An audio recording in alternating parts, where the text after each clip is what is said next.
10 ఏళ్ల బీఆర్ఎస్ అధికారంలో ఉండి రాష్ట్ర ఖజానాను లూటీ చేసి అప్పచెప్పారని రాష్ట్ర సంక్షేమ శాఖ మంత్రి అడ్లూరి లక్ష్మణ్ కుమార్ అన్నారు. జగిత్యాల జిల్లా కోరుట్ల మండలం మోహన్ రావుపేట గ్రామంలోని ఓ ఫంక్షన్ హాల్లో ఏర్పాటు చేసిన ఇంద్రమ్మ చీరల కార్యక్రమంలో పాల్గొని పలువురు మహిళలకు చీరలు పంపిణీ చేశారు. అనంతరం మీడియాతో మాట్లాడుతూ బీఆర్ఎస్ ప్రభుత్వం ప్రతి విషయాన్ని రాజకీయం చేస్తున్నారని తెలిపారు.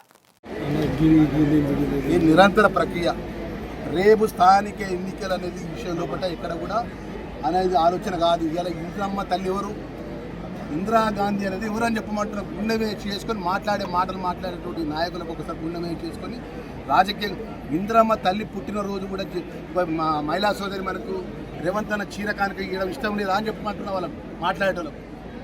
ఏదైనా చర్చ ఉంటే పెట్టమనండి. వాళ్ళు కేటీఆర్ రమ్మని కోరుట్ల అంబేద్కర్ విగ్రహం ఉంటాయి కదా, ఆడికి రమ్మని చెప్పు, నేను వస్తా. కేటీఆర్ రమ్మని చెప్పి నేను వస్తా.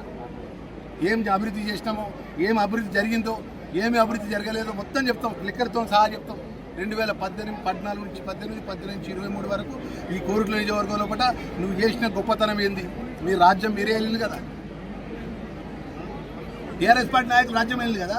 2023 నుంచి ఇలా 2 సంవత్సరాల్లో పట్టినే 2 సంవత్సరాలు మేము ప్రజాపాలన ఇంద్రమ్మ రాజ్యంలో కూడా ముఖ్యమంత్రి గారిని మేము చేసిన పని ఏదో చెప్తాం. మేము చర్చకు సిద్ధం. కేటీఆర్ నేను టైం డేట్ చెప్పాను, కేటీఆర్ చెప్పిన రోజు నేను వస్తాను.